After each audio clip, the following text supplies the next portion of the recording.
Dr. Phillis Isabella Sheppard is Associate Professor of Religion, Psychology, and Culture at Vanderbilt University Divinity School. She is a multi-talented scholar and practitioner who's an adult psychoanalyst, a pastoral theologian, and a womanist scholar. Her research is really at the intersection of religion and psychology, culture, pastoral ethics, and pedagogical practices. Her first book, Self, Culture, and Others in Womanist Practical Theology, explored self-psychology from a womanist and intercultural perspective. And she co-edited a recent book, Preaching Prophetic Care, Building Bridges to Justice. She's trained in Chicago at the Institute for Psychoanalysis and the Center for Religion and Psychotherapy. She's a deep thinker across disciplines, a healing person. I enjoyed 1 year with her when she was still here at Boston University, my first year here, where she mentored me. I don't know if she knew she was mentoring me, but I took it as her mentoring me. And one of the things I remember about Dr. Sheppard is, as new faculty, as I was a new faculty person interacting with a variety of faculty, I heard different faculty who didn't agree on anything comment that you want to talk to Phyllis because she's incredibly wise. The term wise came up over and over again from people that couldn't agree on anything else. I think you'll see what they were talking about right now. Thank you both.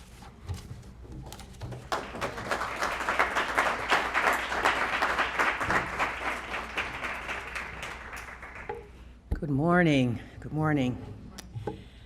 I am so pleased to be here, and you can already tell why I would get on a plane and fly from warm Nashville to be here with this group. I want to thank Stephen and Brad and George for inviting me, not only to speak, but also to return to this relational, creative, and beautiful ecology that is the Danielson Institute. I'm pleased to be here.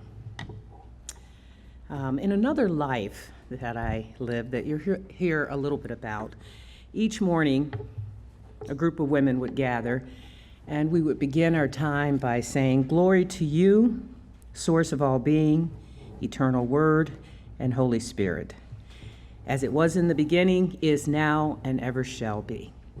And that's how we begin our morning prayers. I begin this way today because my hair has totally turned gray, I'm not sure, but I consider each waking moment sacred. Standing up here, I consider it sacred. I try, and I hope it's conveyed in the clinical vignettes that I integrate, that I consider the lives of those who allow me to journey with them a sacred process, and I consider them as part of the sacred. So let me begin my introduction with you thinking about how I entered the world of spirituality, religion, and psychotherapy. And there are sort of two narratives that converge. In the late 80s and early 90s, I was being trained psychoanalytically in pastoral psychotherapy at the Center for Religion and Psychotherapy of Chicago. Now, one would think that developing a clinical appreciation for spirituality and religion would have been straightforward and uncomplicated. However, in my experience, and I don't know if there's anyone here who trained at the center back then, but in my experience, the center was actually somewhat ambivalent about religion as an aspect of clinical work. And that's partly because we were right up the street from the Institute for Psychoanalysis, and we really wanted to be psychoanalytic.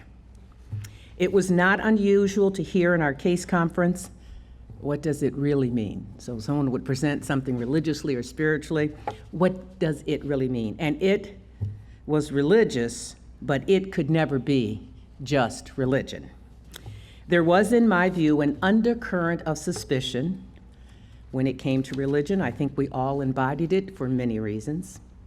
As much as the religion was at the center of our orientation as clinicians, our desire to be truly psychodynamic would often override an openness to exploring religion as religion.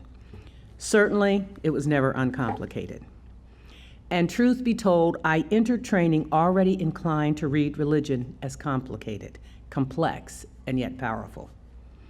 In part because when I was 10 years old and eavesdropping in a heated conversation between my parents, I overheard my mother say to my father, "Your people go to church, but I know they practice roots." Do you know what roots are? It's kind of like using herbs, spiritual teachings, very close to voodoo.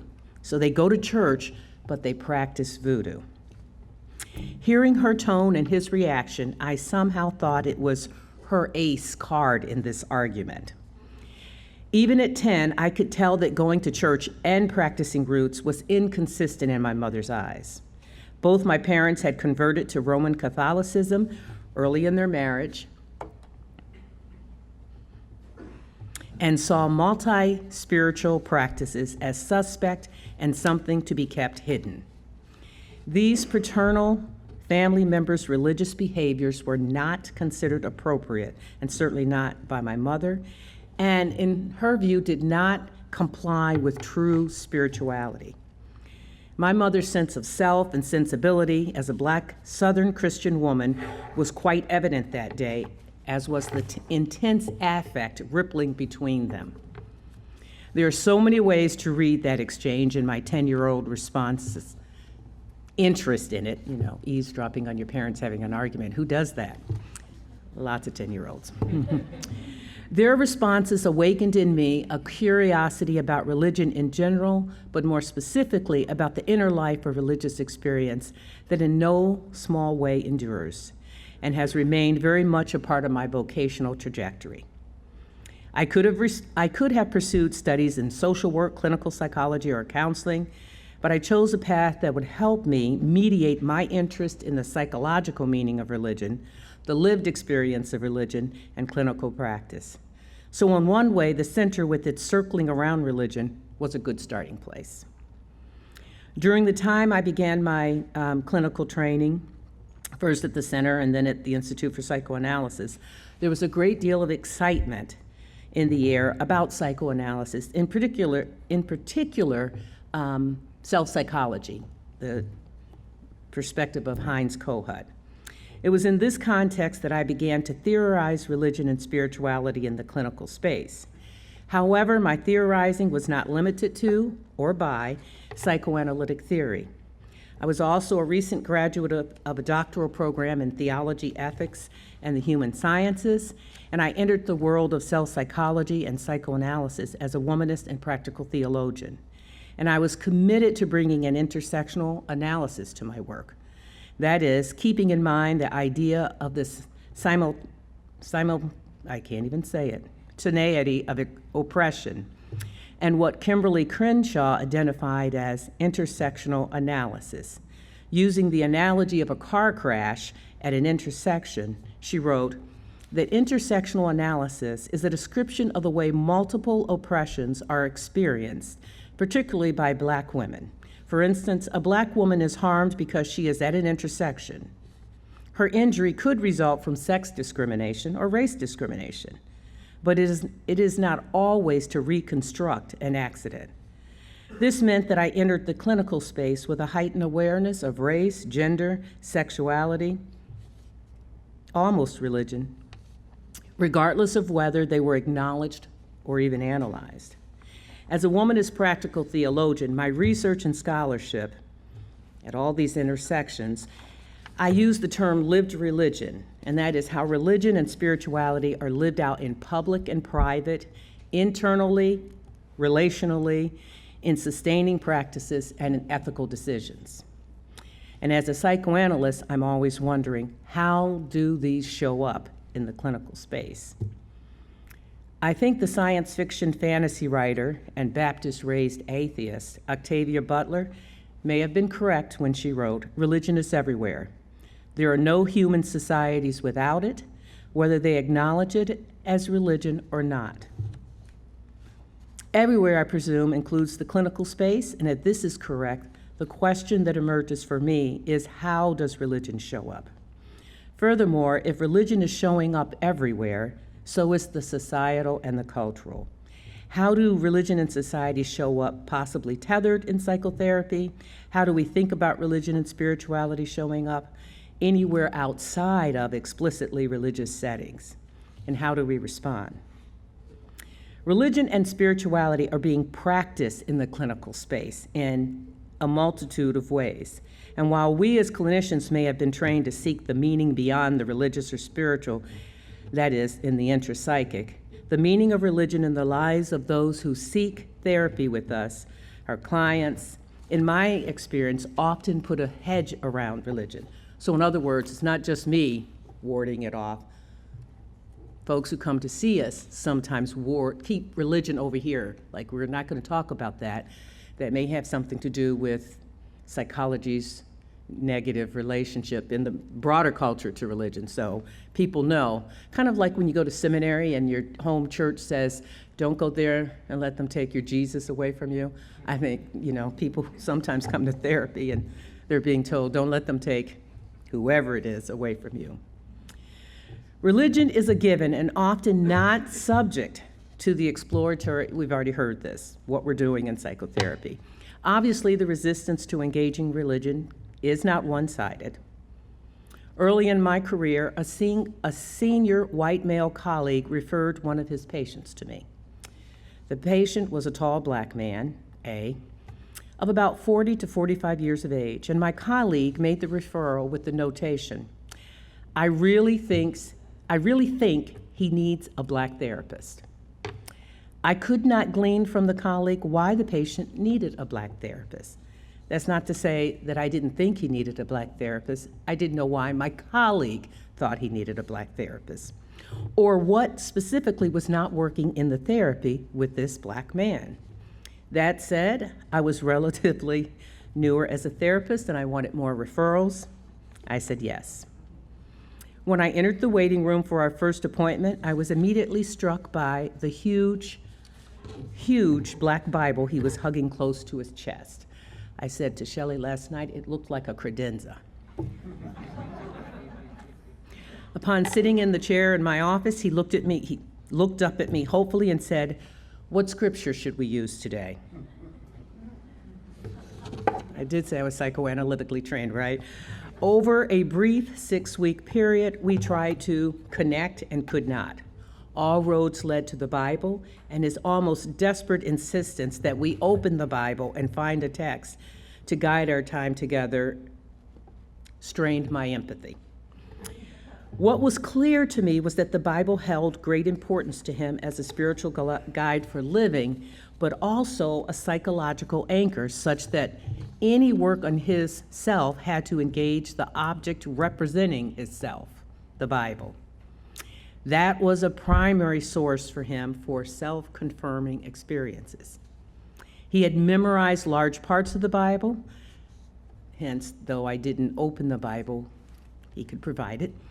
It was a part of him, and I learned could restore him from episodes of depression and listlessness. What I learned too late. I could not bring myself to actually practice his religion in the clinical space. In writing this paper, I could feel again what I did not name to myself at the time, and that which never emerged in an otherwise very good supervision. I felt dread at the idea of opening the Bible with him and just letting a scripture guide our work. I imagined some kind of free fall into the lyrical sound of the King James Version, and it was King James.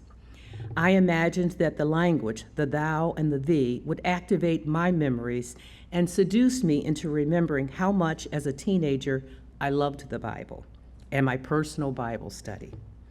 By the time I was working with this patient, I had long entered a phase where I was religious, but responding with a hermeneutic of doubt. As a result, within 6 weeks, he decided he needed another therapist, one who was a real Christian therapist. The patient, I now think, needed a black therapist, and he did say he needed a black Christian therapist. The patient, I now think, needed a black therapist who could see that the continuity of his self-experience was internal and external and was held by the Bible. But he also needed to believe that I was held in a similar manner, that I too saw myself in it, and that this could be a holding environment for a shared experience between us. As I facilitated a referral for him, I could not help wonder what my colleague, the referring colleagues, what his fantasy about me was that made this an appropriate referral. Yes, I was annoyed with him now. Never once in my supervision was countertransference raised as a point of discussion. Given my decline, as it were, of his invitation to join him in integrating his spirituality and religious practice into his therapy, his ending of the treatment was inevitable. I did not and could not enter into the play of therapy that is liminal in nature, where something is and isn't. That space where the space becomes clinical because it is co-created. And what I would add is that I don't think I'm unusual in forgetting that the clinical space is co-created, because someone comes into our office, we think we've already created the therapy space, rather than that it's created anew each time. And if not each time, at least with each patient. His expectation and request were viewed by me and my supervisor as an indication of his not ready for psychodynamic therapy. I am not convinced today that this was the case, because I am more convinced that I was not ready to offer him meaningful therapy. Indeed, where I thought he was too concrete and not introspective, I was too concrete. I did not allow my generally operating curiosity or clinical imagination to emerge to wonder with him what might become of opening up the Bible. There are a number of ways to think about this clinical vignette now. Obviously, there were impediments to the treatment, including my own countertransference to his affective attachment to the Bible and my disavowal of my attachment to it. Second, race and gender may have seriously been silent forces in the construction of the referral, the supervision, the patients, and my experience. All of that remain unexplored, or the connections between them. The referring therapist determined that this patient needed a black therapist and sent him off to me, possibly for me to take care of a problem patient, possibly to help the therapist ward off his own countertransference to the Bible, the expectation of reading it or reading it with a black man. My curiosity could now lead to a number of speculations. In any case, the referring therapist seemed to have some sense or fantasy that the patient would fare better with a black female therapist. I'm suggesting that the referring therapist had a fantasy that linked religious behavior and black people, and maybe a black woman, in a way that he did not seem to question. And I, in accepting the referral without pressing, was complicit in its reproduction in the clinical space. Of course, the referring therapist knew that I was Christian and Catholic, and at that point in my life, a member of a women's Catholic religious community. There was a convergence of ideas about me such that he imagined that I would be a better caretaker of a religious black man. And it is possible, very possible, that this, though out of my awareness, contributed to my resistance to engaging my patient. Because I could not speak about or even fully know what I was experiencing, my unconscious reaction to the referring therapist's construction of black religious and gender resulted in me rejecting the referring therapist's ideas by rejecting the patient. As a womanist practical theologian and analyst, bringing an intersectional perspective means that I'm cognizant, or try to be cognizant in my clinical thinking, that race, sex, class, and sexuality converge with religion in the clinical space. That doesn't mean that each one of those or together are always in the foreground, but it does mean they're always in the room, ready to be activated by something. And in privileging experience as a primary source of data for understanding what is happening or what happened in psychotherapy, cultural experience must be considered in terms of the psychological impact for development and for religious experience. When we neglect to conceptualize the relationship between self, culture, and society, we are likely to miss aspects of our patient's religious experience and aspects of our own experience as therapists in the setting.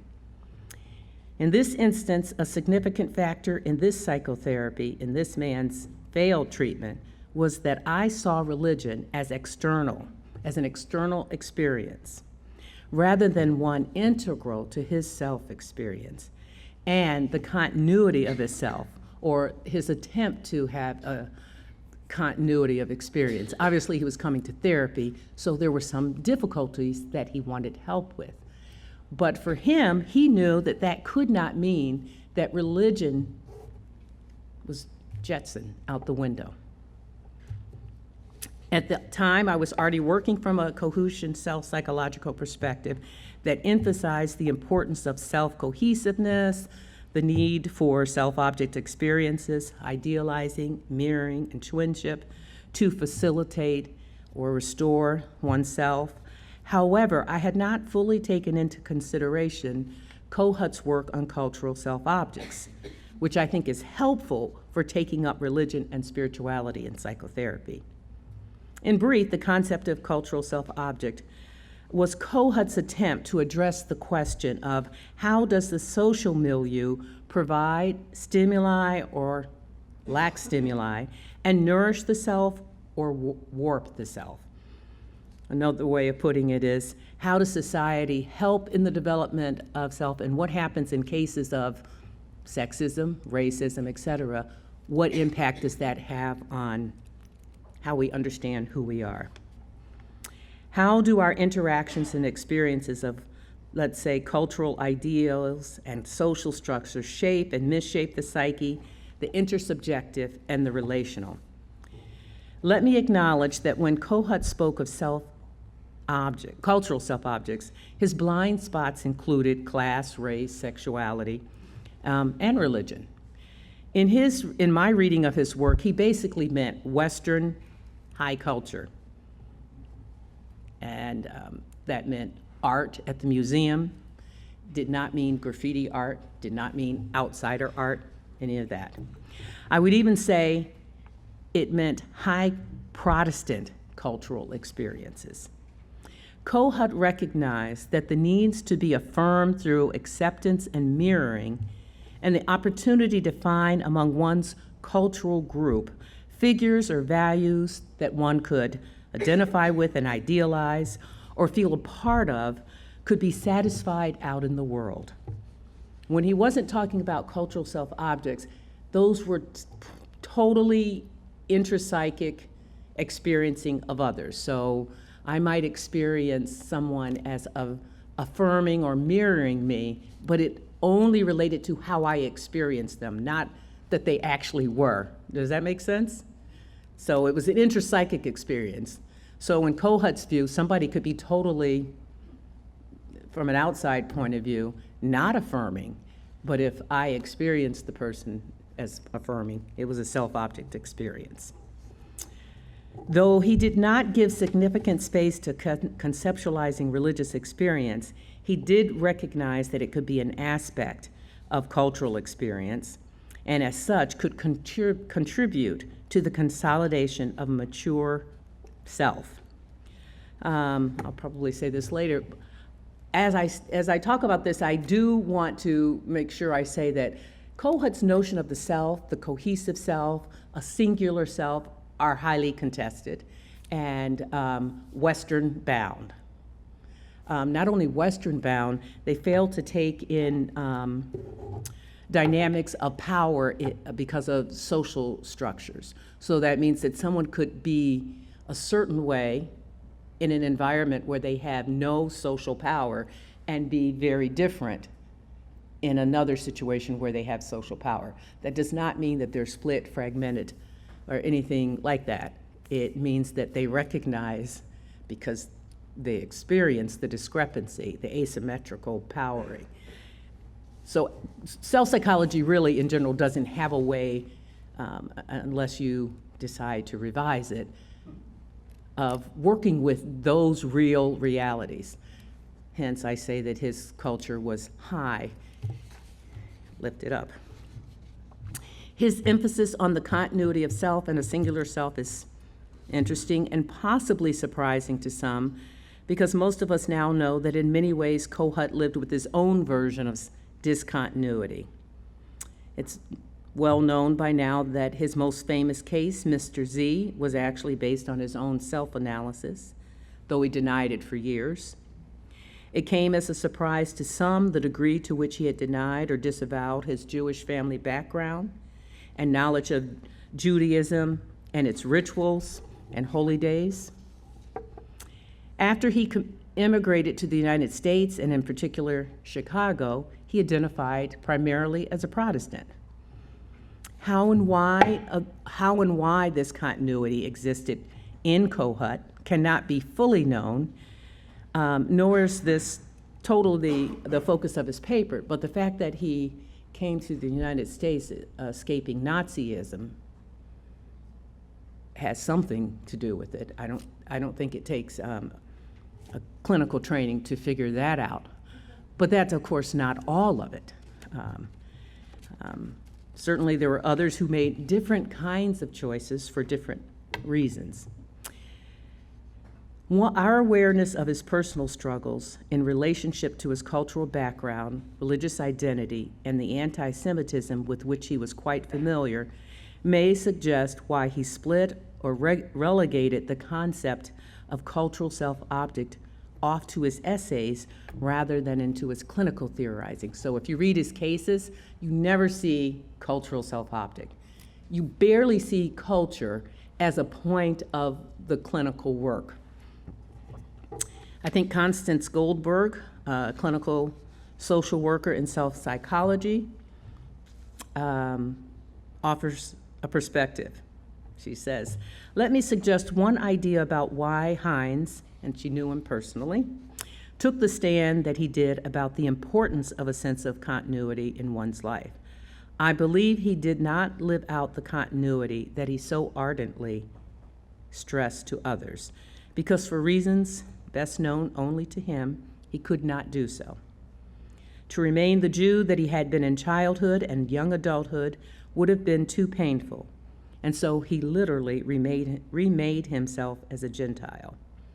However, and this is where his emphasis on continuity enters, I think he understood at some level the price he had paid for his denial.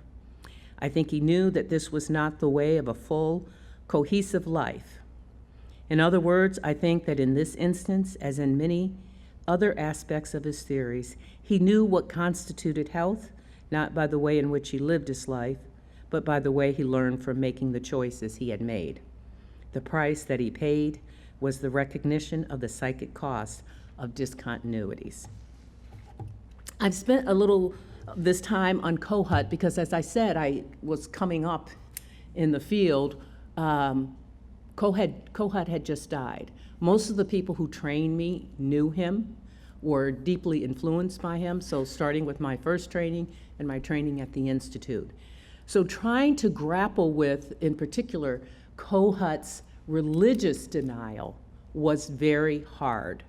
I was at countless dinners where that would make its way into the dinner conversation or after dinner conversation, and the pain continued. Because I think many of them idealized Kohut, actually related to Kohut, I would say in a religious way. I think last time I was here, a couple years ago, I talked about how when I was in training, there were 4 of us who were in doctoral programs at the Center for Religion and Psychotherapy, and we would quote Kohut as if it was, guess what, the Bible. And we were very proud of ourselves, and we were considered, what's the word I want, good students, that we were that familiar with his work. And this was happening alongside this growing awareness of the many splits in his lives. And I think self-psychology as an approach and as a theory, and the Chicago Institute is still grappling with the trauma that this knowledge brought into that space. Obviously, with his death, an important figure and parts of his story were lost. And while we cannot know more fully the rationale for Kohut's discontinuity, we should not lose sight of the importance of understanding the experience of continuity and discontinuity. If we empathically consider and imagine the forces that led to this, we can shed light on some of what happens for our patients and for ourselves when we encounter religion in the clinical room. While the notions of self and a singular, cohesive self are contested by most because it's so steeped in Western European values emerging out of the Enlightenment and based on the nuclear family, Kohut's notion of cultural self-objects can help us think about religious experience as meaningful experience for development. In other words, religious experience can be a site for the enhancement of oneself and connection to one's cultural belonging. I probably say this in every time I get a chance to say it, partly because I believe that, Ken said that these days that the relationship between a religion and psychotherapy is pretty much a given or taken as part and parcel of what we do in treatment. I don't actually think it is in psychoanalytic circles. It is still making its way in, as is attention to culture. But all the rest of the psychotherapy world has realized that spirituality, culture, all the things that make up the self have to have space in the room. This suggests that one might need religious experiences particular to one's culture, and the lack of such experiences may represent a clinical picture of a diffuse cultural identification, or even a pervasive ambivalence toward one's cultural background, resulting in compromised experiences of kinship, twinship, and mirroring. Let me give you another case example. Some years after the first case I mentioned, I was referred another patient. This man was white, in his words, a cisgendered male, referred to me by a white woman colleague because the patient was suffering anxiety and wanted a therapist who would understand his contemplative life and desire to live a life as close as possible to that of a Buddhist monk. The referring therapist and my peer in experience, we trained together, wanted, she said, to work with him and had met with him for an assessment, but thought that given my meditation practices and my religious background, I might be a better therapist. The fact that he could not pay a full fee was never mentioned, but during the course of treatment, he disclosed that she had, in his view, tried to convince him that he could pay a higher fee, and given that he was an artist, he could not. The patient, Jay, was a Zen Buddhist and lived in a communal house with mostly other Buddhists, though not all were Zen Buddhists. He had lived in a monastery for 2 years where he studied and hoped to become ordained. He was highly regarded at the temple and favorably viewed by his teacher. His teacher relied on him to assist during public rituals and retreats. According to my patient, his status as favorite student made it very difficult for him to admit to his teacher that he was anxious and depressed. When he finally did tell him, he said the teacher recommended increased meditation and prostrations. When his meditation practice did not alleviate his symptoms, he decided on therapy. But he didn't tell his teacher. As he had anticipated, when he finally told his teacher thought that psychotherapies encouraged one to focus on self, navel-gazing, rather than developing no self. According to the patient, his teacher was angry. In telling me about his teacher's reaction, he said, "I heard you were religious and a contemplative. I hope you're stronger than my teacher." In other words, he was afraid that he was in a battle to claim and exert his right to existence. There were sessions where his response to anything resembling an interpretation, to just being in the room, would be a teaching on Buddhism. So I would, say something self-psychological, and he would respond with the teaching from Buddhism. And I would receive that. The importance of the relationship between a Buddhist teacher and student, he would tell me. One of the ways he told me that I should understand that was to meditate more. Often I had the thought that for all of his teaching on Buddhism, it was clear he wanted me to see it, but not get near it. In this case, I complied for a long time. What he gradually allowed me to see in the treatment was a fuller picture of his relationship to religion and spiritual practice. The psycho-spiritual religious picture that emerged, in brief, was a religious conversion precipitated by a public humiliation involving a loss of status in the art world that resulted in him running to Buddhism, not to hide so much, but as to be transformed. So let me say something about that. So what happened is he had lost control of an institution that he actually created that was well known because he could not engage in the struggle with a colleague whom he had trusted with its management while he traveled. So he invited this person into the institution to manage it while he traveled and did things. And the person essentially publicly, in a variety of ways, claimed ownership to the institution. So my patient ran to Buddhism because he wanted to be transformed, but what he wanted to be transformed was that he not be so attached to the institution that he would have the feelings he didn't want to have, like rage, murderous rage. The loss of his status in the art world, he said, shattered him. Losing his place left him bereft, and this is my way of thinking about it, of a somewhat complete affirming milieu. So in his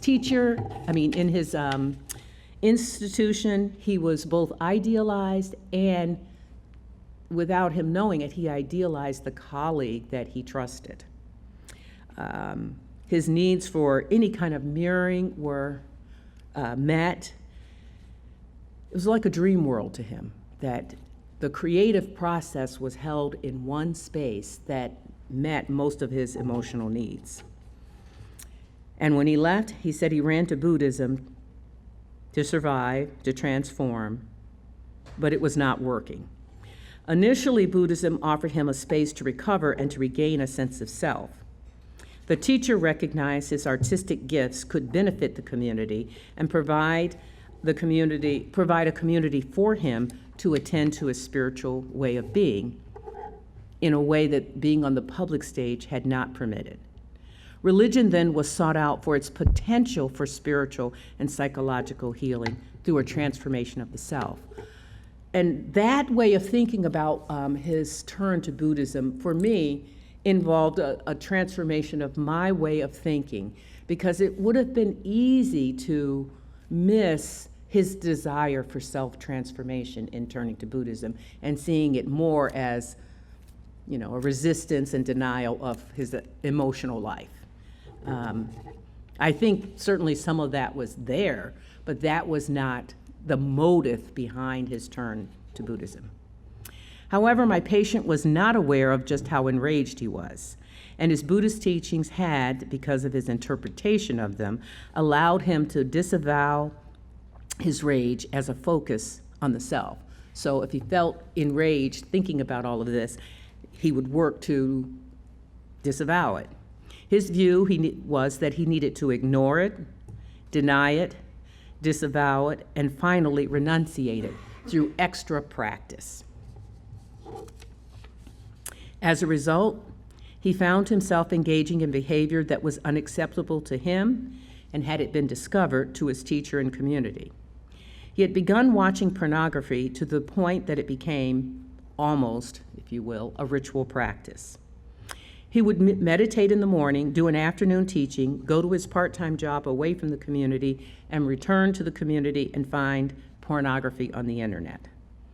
This came to a crashing halt when a member of the community saw him watching pornography. The person was mortified that he had intruded and apologized profusely, and from all accounts had no intention of revealing this. My patient, however, was terrified that he was about to lose his place in the world again. Even after the member of the community left and moved to another state, his terror remained for some time. As Jay was giving up pornography, partly to ensure he keep his Buddhist community, and in part because he was beginning to wonder why he would turn to pornography when it went against his spiritual ideals, his view of how women should be treated, and his understanding of himself. While giving up the pornography, his interest in me became more explicit. He wanted to, as he said, learn more about me. Months later, I learned in our work that he had Googled me and learned that I was a seminary professor, part of a meditation group, that I had been in a religious community, was a lesbian, and even my partner's first name. He imagined that I had left religious life so that I could be in a relationship or to become a professor, because he was convinced that you couldn't be a professor. He was right, I couldn't be in a relationship. He saw me with friends in a cafe once, and I was laughing, probably in full gusto, and he imagined me happy. Maybe, he said, you were in love with one of them. He imagined me as unambivalently committed to my religious life. I was the contemplative, another teacher for him, and an example. This idealization was not permanent, of course, and over the course of time, he became angry with me, partly because he discovered my book on psychoanalysis and womanist thought, and he realized, he said, you have a life and you've kept it from me. I was, he complained, really only interested in Black women. I wasn't interested in his life. His capacity to be and express his feelings of anger was hindered somewhat by his views of Buddhism and helped by his Buddhist teacher, who believed that the way to know self was through his anger. So he went to his Buddhist teacher once, the first time, saying, I'm in therapy. He said the teacher was angry. He went this time complaining about being angry with me, his therapist, and his Buddhist teacher said, hang in there. The way to the truth is through your anger. The way through included him confronting his colleague who had taken his place in the art community and demanding that the former publicly acknowledge him in writing that it was indeed my patient that was the creative force behind the institution. Obviously, I'm truncating this. The success with this living through his anger made him trust Buddhism more and its sustaining place in his life. He moved out of the community and retained his special student status and was recognized as a teacher of the temple. More importantly, he managed to build what he called a real life. I use these two case vignettes to make the argument that religion and spiritual practices are complicated in life of the patient and the clinician, and these complications can be transformed in the clinical space if the therapist is able to enter the liminal and playful space where religious experience occurs, and religious experiences and the self can be transformed. Thank you.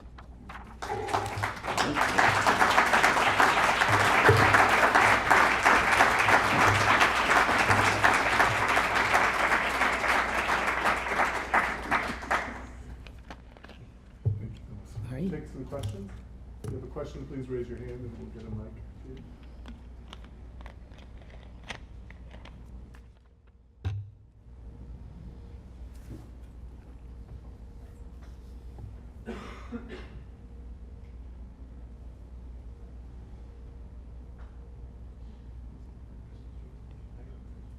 One up here. Okay. So David, and then up here. Just quite taking by your last case example, and I wondered if you could say a little bit more about how you might have participated in helping the client to embrace his anger or find his way through. What was your part in that, or your change in that as well? Yeah, I didn't write this in. I think prior to that happening, you remember he saw me in the cafe and I was laughing. And what I realized is that there was a big part of my personality, not that I think I'm in the clinical setting, I'm not the way I am in the cafe, but I became aware that he was right. There were parts of who I could be clinically that I sequestered off, and one was my sense of humor. I don't mean I was humorless, I hope, but this was a very creative person, phenomenally creative, and there was a certain, what do I want to say, back and forth that was missing up to that point. So I couldn't, let's say this, I couldn't deny the aspect of myself that could sit in a cafe and laugh really loudly, something I wouldn't have been doing in my clinical space. Not that I started laughing really loudly, but that he experienced a more affective knowledge of who I am. So I think that was one of the biggest ones, that I have feelings. Any questions? Just tell us how old this person was. Did I not say how old he was? Around 40. Thank you. Mm-hmm. Question here. Dr. Sheppard, I have more of a comment about my father, Merle Jordan, if I may. Your presentation of your challenging and difficult patients reminded me when I was about 10 years old. My father used to come home after work and spend long hours on the phone still talking to people and counseling them. And one night he was on the phone while having dinner talking to somebody, and it was going on and on. We're sitting at the table and he's on the phone. And all of a sudden, almost out of nowhere, I heard, "Damn it, Jack, I'm tired of your crap." Click. And my sister and I looked at one another in shock because my dad is such a patient guy. We couldn't believe it. Mm-hmm. Turns out, we found out the next day the guy calls back. He'd been drunk, he'd been quite obnoxious and everything, and he resumed his therapy with my father. But I just thought, years were difficult. Sometimes you have to set boundaries with these patients. But it just reminded me of him anyway. Thank you. Have you ever done that? Well, I will tell you, now that you've asked me, I once was working with a couple that was citing the litanies of how, and I don't know what came over me. I said, the woman just kept saying, "I'm sick of you, I'm sick of you, I'm sick of you, I'm sick of you." I said, "Then why the hell are you here?" That's what I said. That was my clinical. And they looked at me, and then they looked at each other, and they said, "Well, we want to stay married." I said, "Okay, I think I can help you with that." Okay. So I didn't plan to say that. I'm not even sure it came up in my supervision. Different way of creating a sacred moment. That's right. Phyllis, thank you for those two. Yeah. Thank you for those two cases. One sort of related to your own tradition in certain ways, and one not. In the second one, I was particularly interested in maybe you saying something about what you knew about Buddhism before, or how you dealt with that again, working with someone from a different. Obviously, there's a lot of respect in your treatment. Just wondering how you were thinking about that, if you were consulting, reading, how you approach that. Good question. I have a sister who's been a Tibetan Buddhist for 40 years, and and she's also a clinician. And I have a vast library. I'm not Buddhist, but I am, I would say, open to Buddhist practices. I'm teaching a course that's going to be called Spirituality and something, teachings from 3 Black Buddhists. Well, that says something. I mean, it's important to me as a part of the way I go in the world, but I'm not Buddhist. Now, the consultation, yes, I did speak to my sister quite a bit. We actually took a different approach because she, as a Buddhist, the way that her patients know she's Buddhist is because of the space. But she does not answer any questions about who she is, but her space says, yeah, you're Buddhist. So, yeah.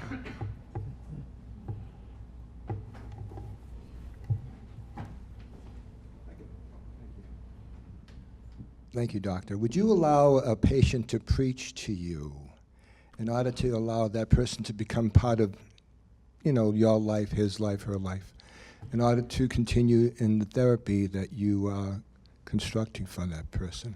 I've had patients preach to me. Yes. I think what you mean is like actually have a sermon. I was thinking of that first patient that you had, bringing the Bible with him, touching it, holding on to it, wanting to start off every meeting with the prayer, and then in turn, what transpired from there. If you had a chance to relive that experience. I think if I had a chance to, well, let me say something about the preaching first.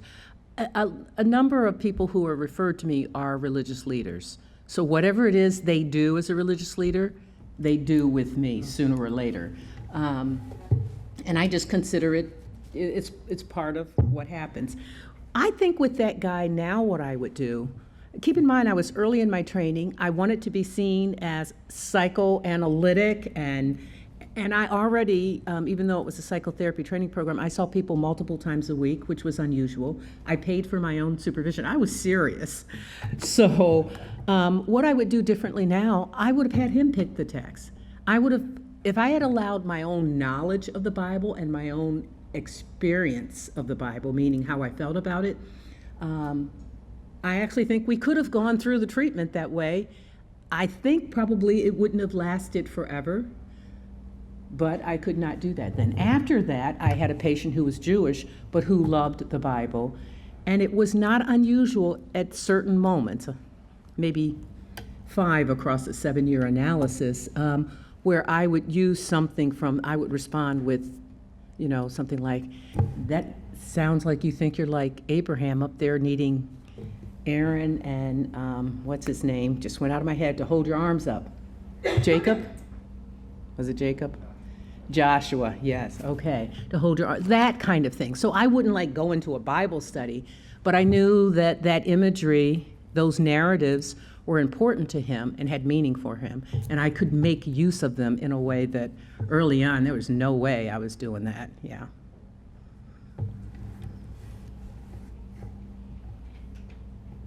So I appreciated the developmental part of your training, having been connected to somebody who's having a spiritual struggle.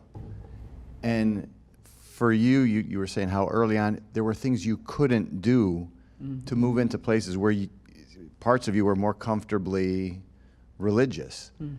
Can you say anything about the transition from couldn't to could? Were there events or a process that you identify now that moved you along that place?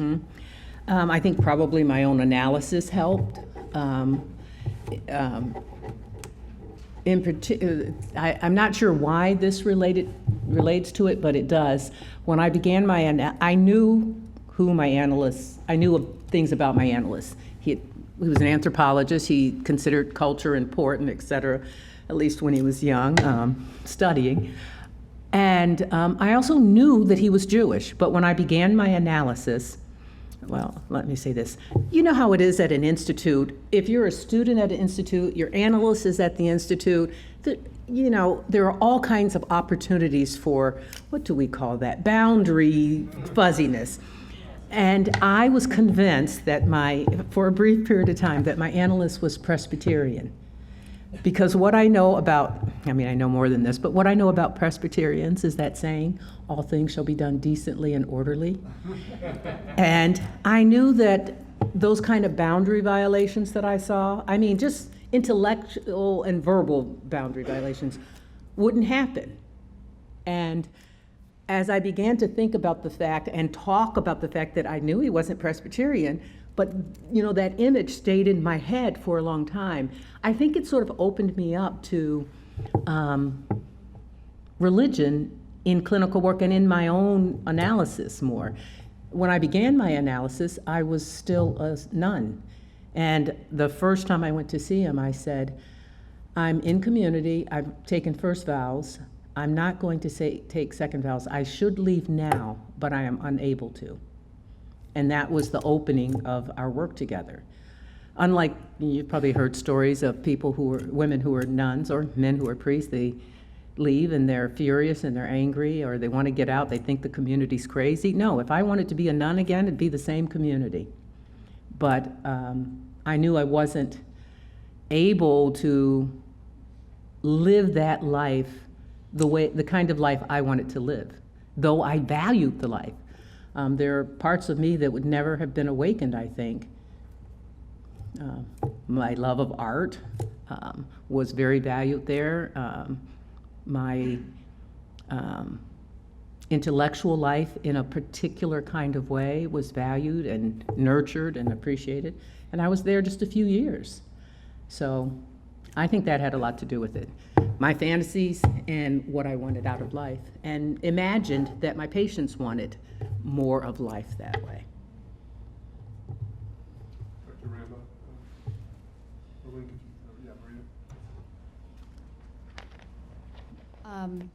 So this is in the trajectory of the last two questions, really. I'm not a clinician, but I'm an educator, and so I'm thinking about the classroom space, because I know you bridge those two.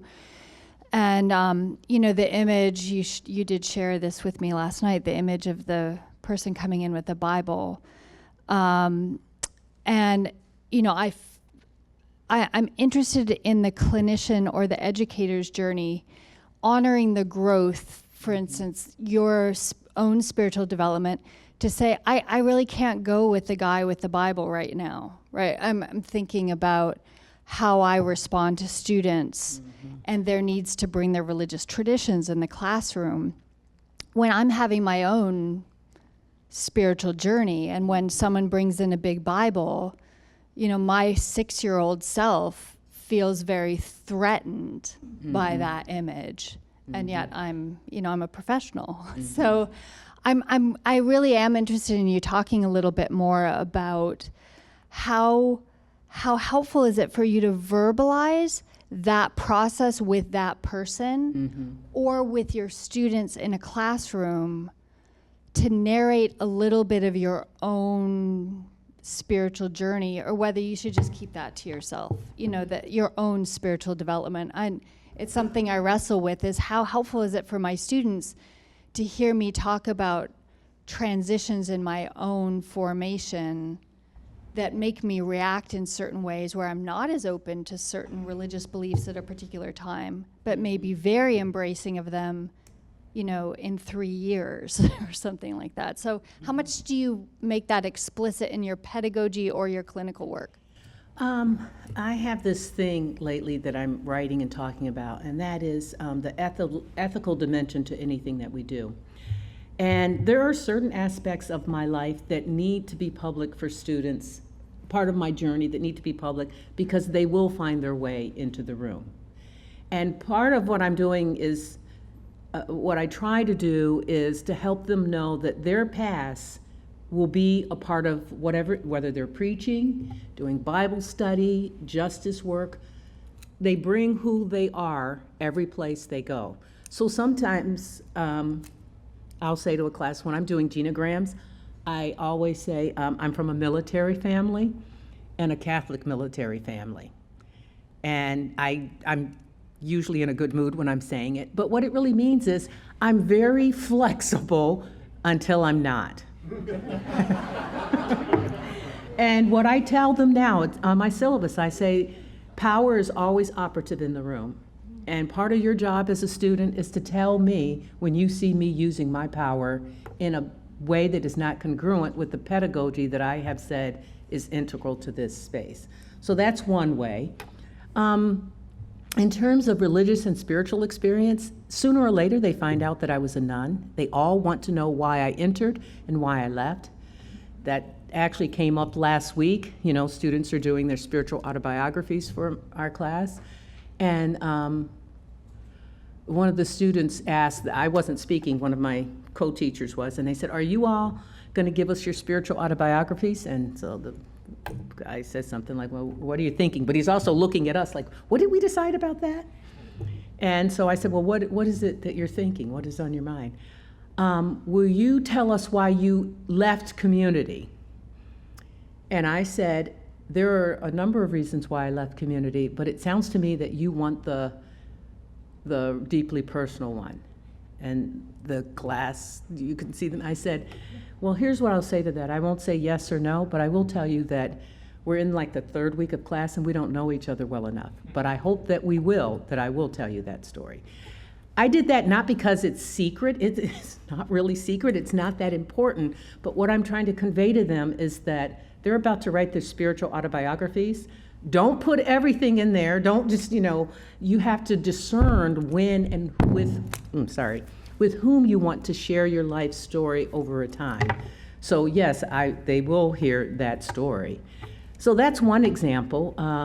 Most of the students who come to the Divinity School, and I think the same is true here at Boston, many of them have traveled many roads of spirituality to get where they're trying to land their feet. And I think we do an injustice when we act like our story is so sacred and so special that we've never, we haven't been on the ups and downs that they're living with, especially some of the ups and downs which we evoke because of the material that we're presenting. Having said that, I don't think it's my place to share so much of my story that they're trying to work with me to get through it. And that's a very fine line. It doesn't mean that we're not emotionally present. Wasn't Ferguson. It was after another police shooting in class. Police shooting, and a class I was teaching on pastoral care and community justice. And most of my students are involved in this class. They're involved in activist work. And when I walked into the room, they were down and angry. And I sat down and I just sat a minute and I was praying. My eyes weren't closed, but I was praying. And I started to cry. And one student said, Dr. Sheppard, why are you crying?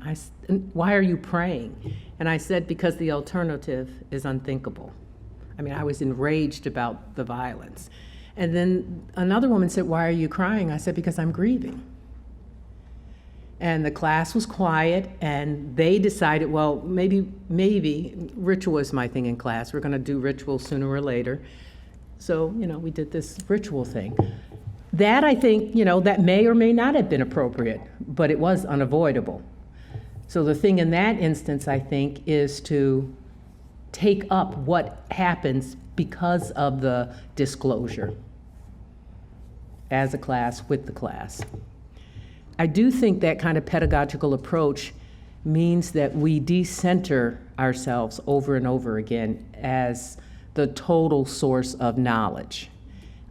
It totally undoes the banking model. And it means that we are not as steady on our feet as we would like because we don't know what will emerge. I don't think it's for the faint of heart.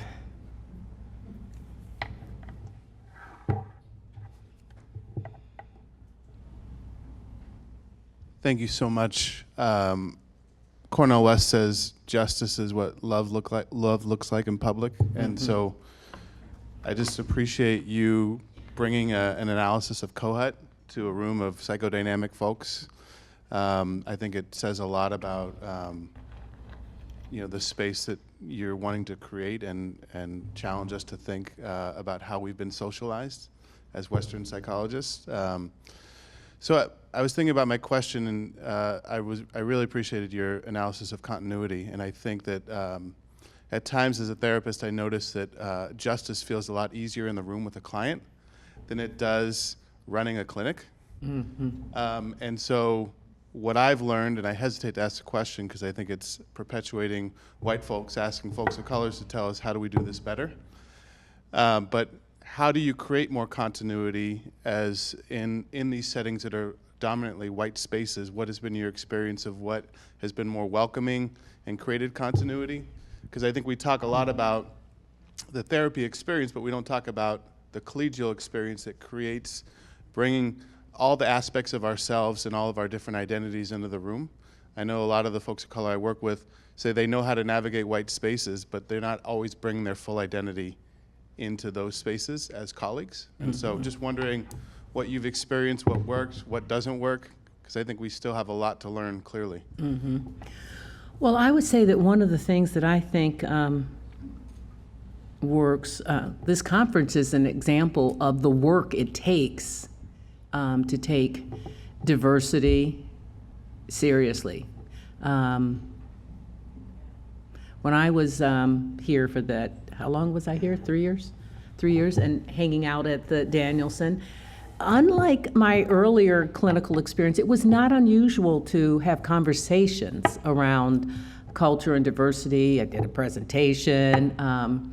So I do think there's a way in which it first has to be in the air as if we're going to talk about this in some way.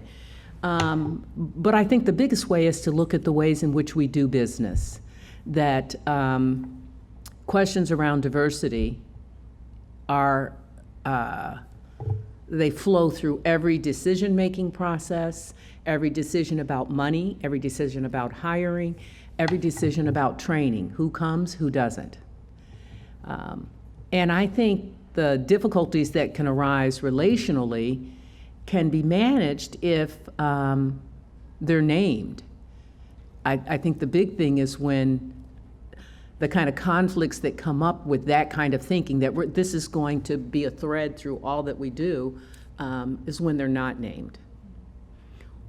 The other time it's difficult is when diversity becomes, a checklist.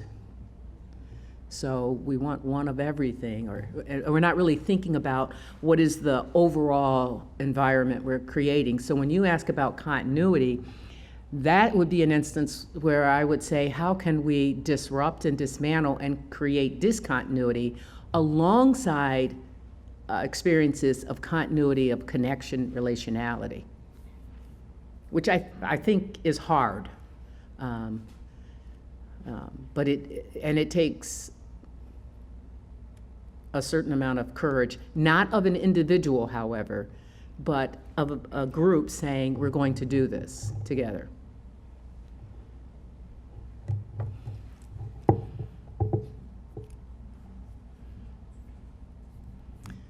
And I would also say, since I'm still talking, I would also say asking the questions, so for instance, at a clinic and a training program, looking at your curriculum. Who's represented, who's not? And in psychodynamic, psychoanalytic places, that becomes very tricky because we tend to love our theorists who shaped us and not inclined to look elsewhere. I just want to mention my husband, Merle Jordan, and some of the work he had done in the classroom that I'm familiar with, but I'm sure many of his students can attest to. And one of the areas that he would be comfortable with was talking about the fact that his mom died in childbirth and how that influenced his theology, his psychology, how it influenced his entire life, his prayer life, his much of how I knew him. There was so much that came from that early loss. Mm-hmm. And I know many of his students would say, early on they would be doing work that they would take turns naming who was your father in that story, mm-hmm. who was your stepmother in that story, and they would have these role plays that were very significant. And I attended many of those lectures and heard him and marveled at the learning that was going on at the same time because of his revelation of his own story. Yes. Thank you. You're right. It brings to mind Pamela Cooper White's book. Not that she would say that exactly, but the use of the self. What is it called? Shared wisdom, the use of the self in clinical work. in pastoral care and counseling.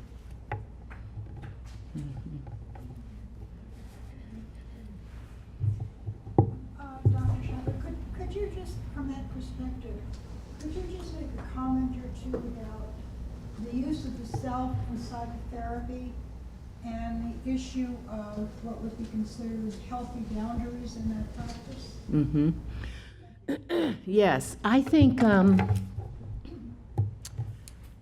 what I tell students in pastoral theology and care is that we have boundaries because boundaries set the frame for the care. There's no place where we can be where there are not boundaries. I think that, are we still talking about the pedagogical space? Or the clinical space? Well, I think it's a little bit different in the clinical space, first of all, because even though clients may be very interested in us, they're not, I don't think they're necessarily wanting us to take up the space that they've come there to have. And that gets tricky, especially when someone's asking you about yourself. But yeah, the space is theirs, and I think that is the sort of frame in which I operate. The space is there. That's why I said that about the patient with the Bible. It was his therapy. I was acting like I own the therapy. But it's the patient's space. And that's partly why we have boundaries. And the other is, I have never known anyone to get better just because someone else shared their story. I mean, I think of therapy and psychoanalysis as more than just making a story available.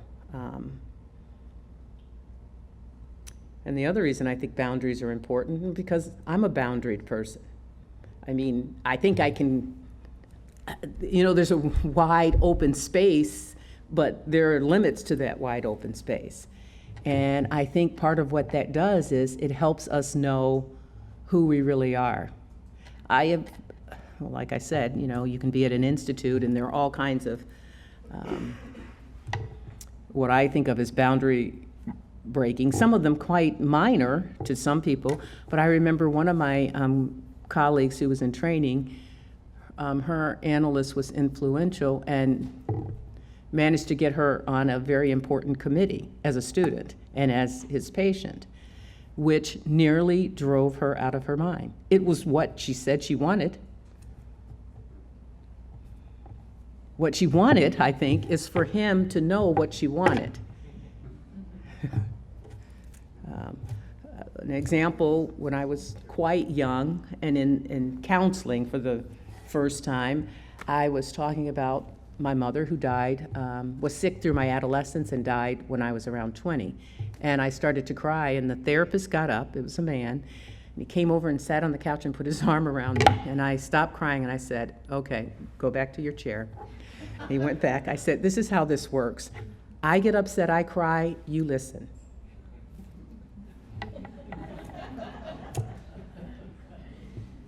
So, I mean, I don't think it's as easy as we would like it to be, but yes, go ahead. I'd like to follow up with my sister was just sharing about my brother-in-law, Merle, in a way that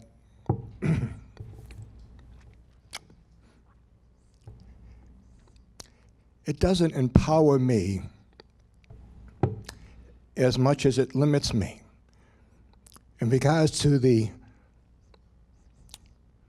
understanding of someone who doesn't have the same history that I have. I think about the conversation. I'll use the word in a very, if you want to call it, minimal way that's going on in our country right now, and what we as a people are dealing with relationships, family and friends alike. Talking to my wife about what's happening in this world, I think I might have made a comment that acknowledge my limitations an understanding of females' perspective of what is happening in our world, and not being able to, but wanting to, identify more with what that struggle is, and trying to be supportive. I can't imagine what people are attempting to do now, the wonderful people in this room and elsewhere, who are trying to assist people in their struggles today. And I'm just wondering, and I don't know if this is an answer or a comment that you can make, how do we, as people, try to understand someone who's coming that we love and care for from such a different perspective? How do we try, and I would imagine, again, some of the wonderful people in this room and elsewhere are trying to treat and be present to people who come to them with such a different perspective. Good and holy people, too, wanting to care, wanting to do what is right, but at the same time having the struggle within their family and within relationships. And I'll say something very simply that happened to me, and it wasn't nothing profound at all, but somewhat profound to me. Many, many years ago, when I was working at Franciscan Children's Hospital in Boston, I was a young man, but a woman younger than me was working on my staff, and she came to me and said to me, "John, will there be somebody available for me in the evening when I leave the hospital, because I have a meeting this evening, to go to my car?" And I said,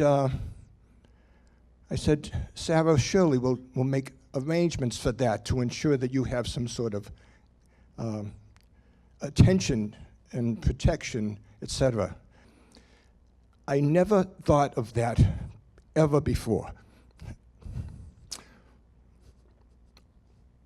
What a woman deals with on a daily basis sometimes in protecting oneself from another, or potential from another. And I can still never fully identify with that because I'm a relatively big man. I don't think about those things as often as others may. So I just wanted to just acknowledge there's a significant limitation in myself, no matter what I would try to do to try to identify with what. Another quick little story. I'm talking to my wife when we're watching something years ago on TV. And it's about children being abused. And it was like a 20/20 kind of program. And she is angry, so angry. And she says to me, "Don't you feel the anger that I feel? Aren't you angry?" And I think at that moment I said to her, "Honey, there's not enough room in this room for me to be angry because you have taken it all up." I mean, I didn't say that in a negative way. I just said, there's no space for me because you're experiencing much more than I am. You're experiencing it as a mother and as a woman, which I could never experience. So I just those little couple of stories, but any comment that you might have, it's so prevalent in our society right now, and it's continuing, and that's all.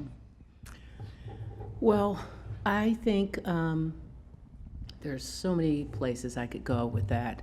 But what I would say is that I do think those of us who are in training programs, have centers, et cetera, could work with communities of faith around creating spaces where we actually engage in listening, and that we actually, I think being able to empathize with someone or a group's experience requires a commitment to a certain life of interest and curiosity and imagination.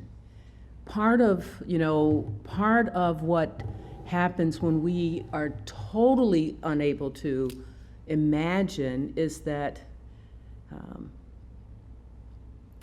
there is a resistance to imagining. I'll be honest, there's some things I don't want to imagine, but being a clinician, when I open the door, I have to be willing to imagine.